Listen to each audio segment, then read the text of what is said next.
नमस्कार दोस्तों, स्वागत है आपका रैशनल शिवम में। कैसे हो आप सब। एक बहुत बड़े साइंटिस्ट थे गैलीलियो 1633 में उनको फांसी की सजा दे दी गई थी सिर्फ इस क्राइम में, क्योंकि उसने बता दिया था कि सूरज धरती के चक्कर नहीं काटता, बल्कि जितने भी ग्रह हैं, धरती, जुपिटर, मंगल, बुध, ये सब के सब सूरज के चक्कर काट रहे हैं। इलेप्टिकल एक उनका कर्वीलिनियर पाथ होता है और उसमें चक्कर काट रहे हैं। उस आदमी को उसी वक्त फांसी की सजा दे दी गई क्योंकि वो क्रिश्चियनिटी के प्रिंसिपल्स के अगेंस्ट था, जो कि बाद में उसने माफी मांग ली। उसने कहा ओ आई एम सॉरी, मैं थोड़ा बहक गया था, शराब के नशे में मैंने कुछ बोल दिया था, पार्टी करते हो कुछ भी बोल देता है आदमी, है ना।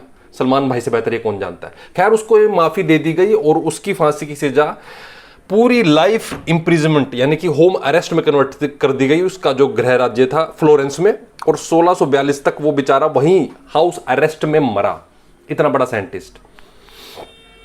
कारण क्या था? एक नया आइडिया।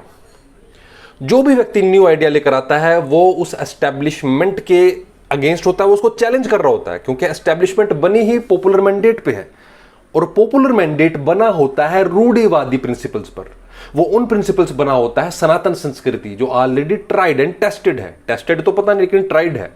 अब जैसे आइडिया ऑफ मैरिज है, एक बहुत ही ट्राई कर चुके हैं भाई, जब से सभ्यता आई है, शहरों में आई हैं, 5,000-6,000 साल से शादियां हो रही हैं, और उसके बाद लोगों को लगता है यार ठीक तो है, बढ़िया तो है।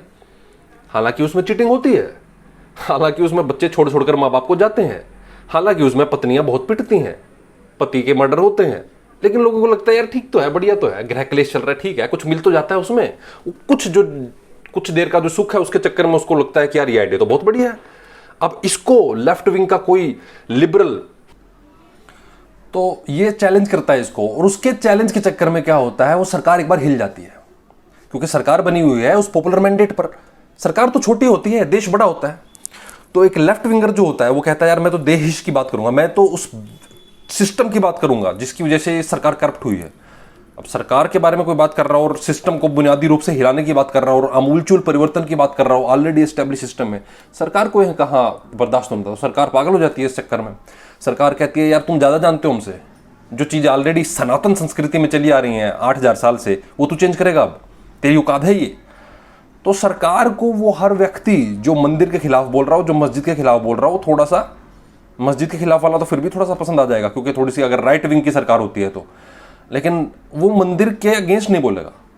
वो ये नहीं बोलेगा कि यार ये हनुमान जी जो उड़ जाते थे, जो सूरज निकल लेते थे, ये राक्षसी समुद्र राक्षसी के लिए बड़ा और छोटा इतना बड़ा आकार बना लेते थे, 100 फुट बना, जो पहाड़ों को उठा लेते थे हिमालय के एक बूटी के लिए, वो पूरी की पूरी सेना को उठाकर अपने कंधे और पीठ पर बिठाकर लंका क्यों नहीं छोड़ के आए 30-40 किलोमीटर, जो श्रीलंका से लांग कर 2,500 किलोमीटर चले गए हिमालय तक। यार ये 40 किलोमीटर उड़ाकर ले जाते हैं यार, अपना शरीर बड़ा करते, और क्या था उसमें। वो कहेगा नहीं नहीं नहीं, वो उसके अलग रीजन देगा। आपको यार आवाज काफी आ रही होगी यहाँ पर, क्योंकि यहाँ के सोसाइटी के बुड्ढों की ना लड़ाई हो रही है। संडे का दिन होता है तो हमारे सोसाइटी के सारे बुड्ढे डिसाइड करते हैं आज एक दूसरे का सर फोड़ना है, तो सारे मिले हुए हैं यहाँ पर 40-50 लोग, और खूब एक दूसरे का सर फोड़ रहे हैं। एक सेकेंड। तो इक्वालिटी का आइडिया अगर आप बेसिकली बात करें, कौन लेकर आ रहा है? इक्वालिटी का आइडिया लेकर आ रहे हैं लेफ्ट विंग या liberals. Left wing right wing को बिठा दो, लिबरल्स। वुमेन एम्पावरमेंट का आइडिया कौन लेकर आ रहा है? लिबरल्स। वेजेस बढ़नी चाहिए, काम के घंटे इतने ज्यादा नहीं होने चाहिए, तकलीफ जो बच्चों के पैदा होने के दौरान औरतों को हो रही है उसके बारे में बात करना। अभी जो एंटीनेटलिज्म का कंसेप्ट है, कौन लेकर आ रहा है? ये लिबरल्स लेकर आ रहे हैं। धर्म को बिल्कुल खारिज कर दो, मंदिर मस्जिद चर्च की कोई जरूरत नहीं है मॉडर्न एरा में। कौन लेकर आ रहा है? सारी की सारी बातें कौन लेकर आ रहा है?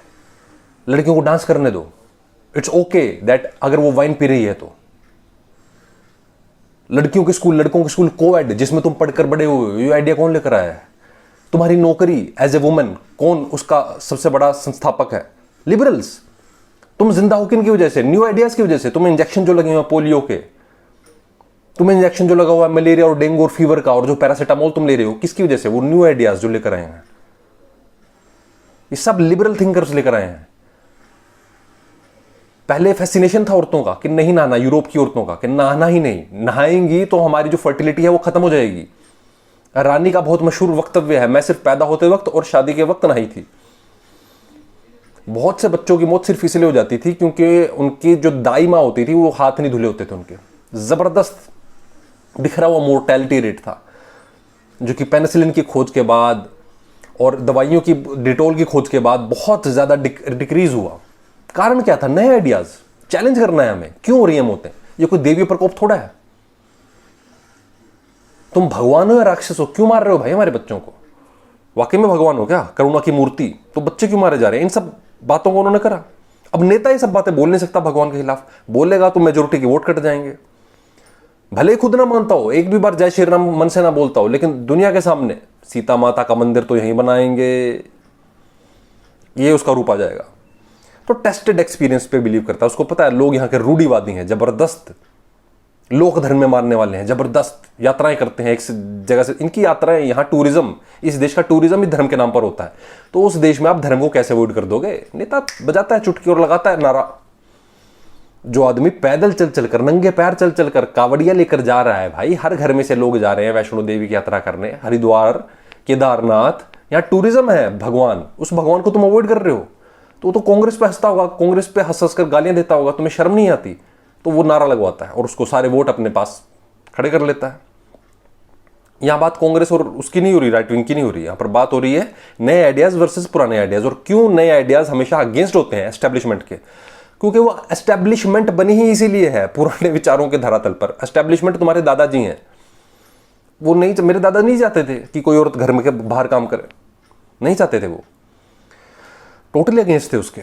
उनको लगता था औरत बाहर काम करेगी तो पता नहीं बच्चों को वो संस्कार नहीं दे पाएगी, जैसे जिनको संस्कार मिले हैं वो पता नहीं क्या विवेकानंद और दयानंद सरस्वती बन रहे हैं, और क्या संस्कारों का हमें फायदा हुआ है, जो हम 1000 साल की गुलामी भुगत रहे हैं उन संस्कारों की वजह से।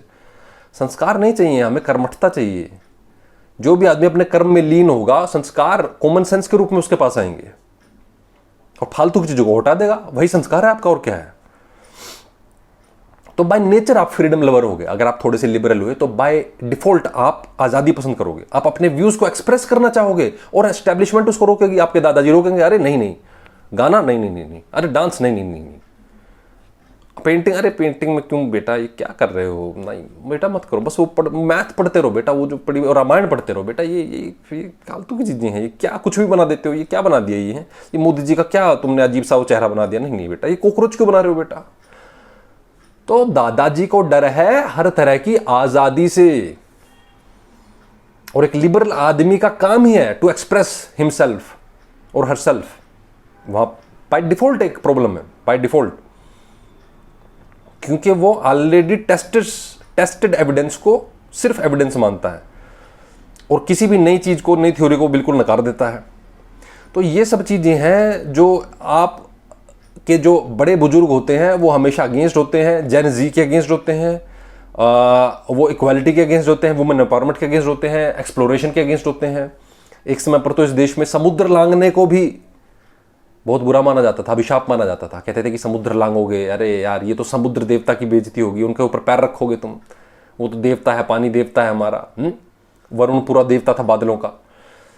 इसकी वजह से ये देश बहुत पिछड़ा हुआ रह गया। मकौले ने इस चीज का फायदा उठाया। मकौले को पता था लोगों के पास कुछ ज्ञान तो है, यहाँ पर गणित वणित तो पढ़ाया जाता है, यहाँ पर योग वगैरह तो होते हैं, लेकिन लोग क्योंकि रूढ़िवादी हैं इसलिए इन पे बड़े आराम से राज किया जा सकता है, कोई दिक्कत नहीं होगी। रूढ़िवादी आदमी क्योंकि बाय डिफॉल्ट एक नॉनसेंसिकल आदमी होगा, कॉमन सेंस की कमी होगी उसमें, क्योंकि वो उन्हीं चीजों को मान रहा है जो 4000 साल पहले इजाद कर दी गई।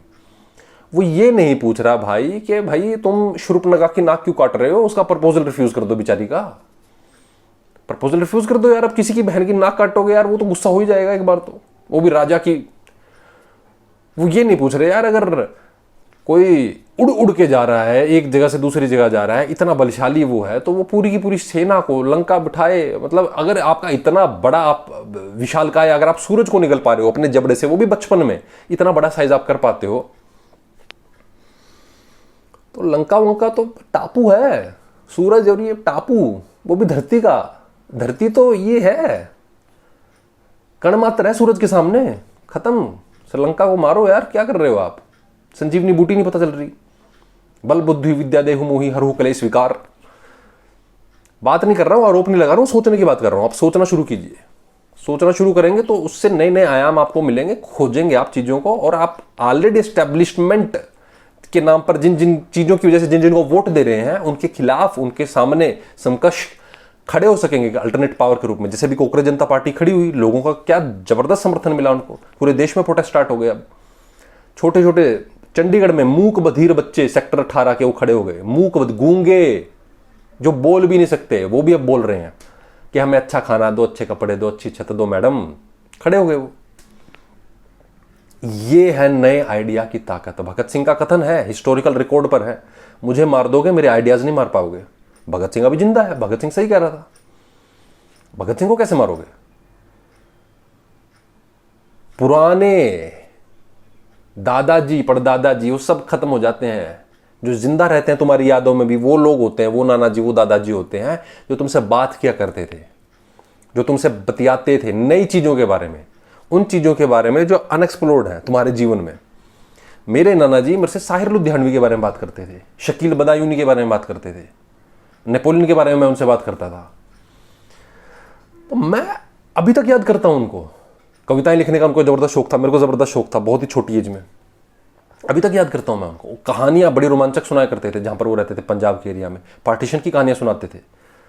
उर्दू के जबरदस्त ज्ञानी थे, पंजाबी जबरदस्त ज्ञानी थे, 2-3 डिग्रियां ली हुई थी, इंग्लिश के जबरदस्त स्कॉलर थे, हिस्ट्री बफ थे, फिल्मी जितने भी अपने इंटेलेक्चुअल्स हुए उसमें, चाहे साहिर हों, चाहे वो बर्मन साहब हों, चाहे कितने भी अपने रिसिस्ट हों, डायरेक्टर्स हों, उनके बारे में बात करते थे। मजा आता था मुझे, मैं अभी तक याद करता हूं उनको। क्यों? क्योंकि उन्होंने मुझसे बातें की उन चीजों के बारे में जो मेरे as a child unexplored territory थी, अनएक्सप्लोर्ड थी। कार्ल मार्क्स को हम क्यों बात करते हैं? कार्ल मार्क्स ने बिल्कुल ही नया सिद्धांत दिया कि यार ये कैपिटलिज्म ठीक नहीं है, ये मार देगा हमें। क्यों डार्विन के बारे में बात करते हैं? उसने घोड़ी खत्म कर दिया। तुम कहां से आए हो? अगर वो झूठ निकल आया तो तुम कहां जाओगे? नर्क और स्वर्ग। वो भी हो सकता है झूठ हो भाई, प्रोबेबिलिटी पूरी है उसकी, क्योंकि जहां से आए वो तो गलत निकल आया। वो जो 6 बिलियन ईयर्स में जो तुम्हारा विकास हुआ धीरे धीरे धीरे करके। तो ये है नए आइडियाज की ताकत। It makes stories more connectable, it connects the dots with you and it changes the society. धन्यवाद, वंदे मातरम। और लाइक शेयर सब्सक्राइब कर देना ताकि आगे बढ़े और आपको नई नई वीडियोस हर टॉपिक पर जल्दी मिलते रहे। कार्ल जुंग, कार्ल मार्क्स और जितने भी, थोड़े से मैं निहिलिस्टिक फिलोसफर से बचता हूं क्योंकि उसका असर मुझ पे भी होता है यार जब मैं निहिलिज्म को पढ़ता हूं तो। लेकिन मैं कोशिश करूंगा धीरे धीरे धीरे हर राइटर, चाहे वो बर्ट्रैंड रसल हो, कितने भी हो, गुस्ताव हो, ठीक है, उन सब के बारे में कुछ ना कुछ आपको एटलीस्ट स्प्रिंकल किया जाए ताकि उनके नए आइडियाज़ को आप खुद से देखें, रिसर्च करें। मे बी आपको फ़ायदा हो, मे बी आपके जीवन में कुछ ऐसी बात है जो आपको लगे कि हाँ यार इससे मुझे फ़ायदा मिल रहा है या इस फिलोसफी ने मेरी ज़िंदगी को आसान कर दिया। तो that's why like share subscribe और कमेंट।